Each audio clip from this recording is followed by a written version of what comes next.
We got into a cab, and she nestled very close to me. I said, God, I know you so well, and it's been a fast 5 days, I said. She said, no, 4. I said, no, Judes, we met Thursday night, and then Friday we did our first performance at 3, and Saturday we did another one, and then there was Jake LaMotta, and now here it is Sunday, 4. I said, you're right. And it suddenly occurred to me that only a woman in love counts the days you've been together. And on an impulse that felt like the most natural thing in the world, I leaned over and I said, Judy, I never asked anybody before, but will you marry me? And she said, well, I will if you want me. And I leaned through the partition and I said to the driver, guess who's just agreed to marry me, Judy Garland. Driver was beautiful, he was Russian. He said, I think she's very lucky girl.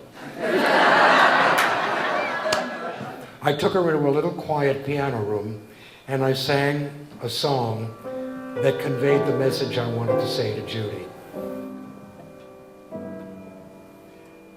It's all for you. I live just for your sake. With every move I make, breath I take, rule I break. Each day I live, each thing I do, it's all for you, all for you. When life is through, when all my days are done, by every star above, it's you I love, the only one.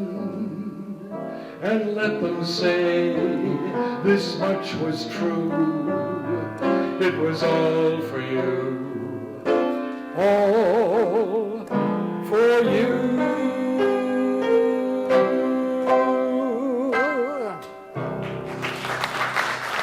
Anyway, she did the benefit, 4 songs, she performed brilliantly, and at this point, David Beagleman, her manager and agent, came out of the woodwork and asked to meet with me. And I went in there loaded for bear, right?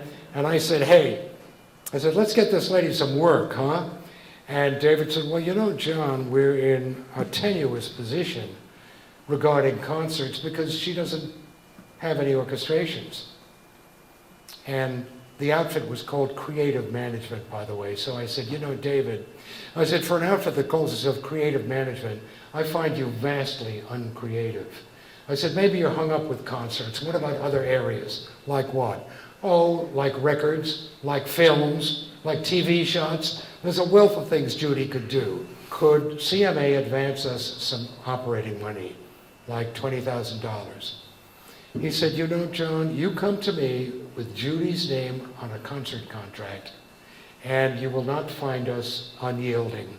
However, a fissure was opening up in our relationship, and what it was she was wearing me out. She would keep me up 24 hours a day, wouldn't let me sleep. And this culminated in an evening when I was trying to sleep, again, 5 in the morning, and she came in, turned the radio on full blast, turned the lights on and off, just to keep me up.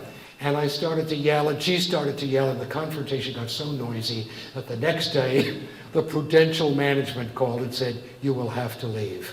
You will just have to leave. We will return her security deposit, but we want you out of here by Friday. So this meant another incredible project. I had to pack up the entire apartment, cancel the phone company, cancel Con Ed, call the furniture rental company, hire a limousine because she didn't want to fly, and we came back to New York. We hit New York. There was a mix-up about the hotels. The Griffin booker was supposed to have arranged space for us. There was no room at the St. Regis. There was no room at the Warwick. No room at the Americana. Finally, Judy said to me, don't you see they have me blackballed? They all talk to each other. The Sam Ritz has called them all and said, don't rent to Judy Garland.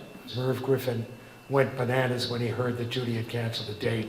And he personally called the Hilton, and he got her a suite in the Hilton for a week. And I came in after arranging some business about 7:30 in the evening, and there was Judy flaked out on the bed, asleep.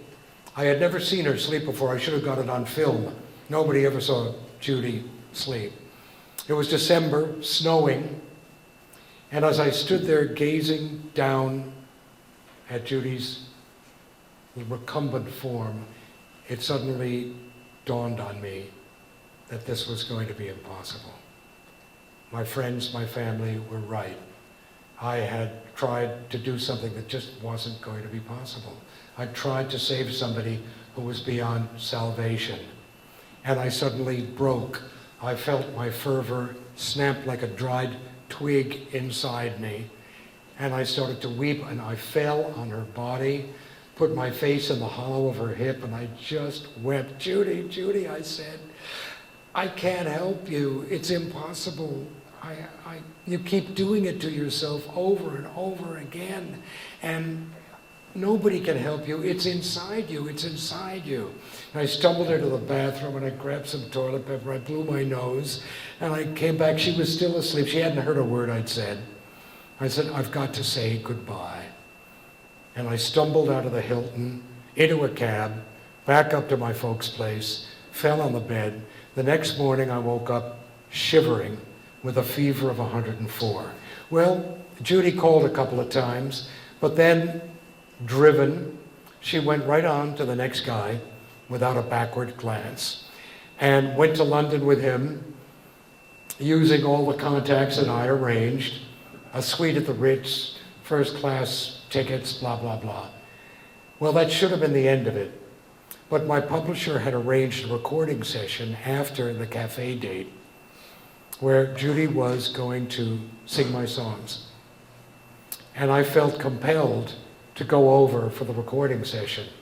I was still weak in the knees and wobbly from the flu, but something compelled me to go there. Actually, I just didn't want to let go of the experience because I had explored so many new aspects of myself, a kind of power that I'd never been able to muster on my own behalf. And the one thing I wanted out of this experience was a recording of this major artist singing my song, Hate Myself in the Morning.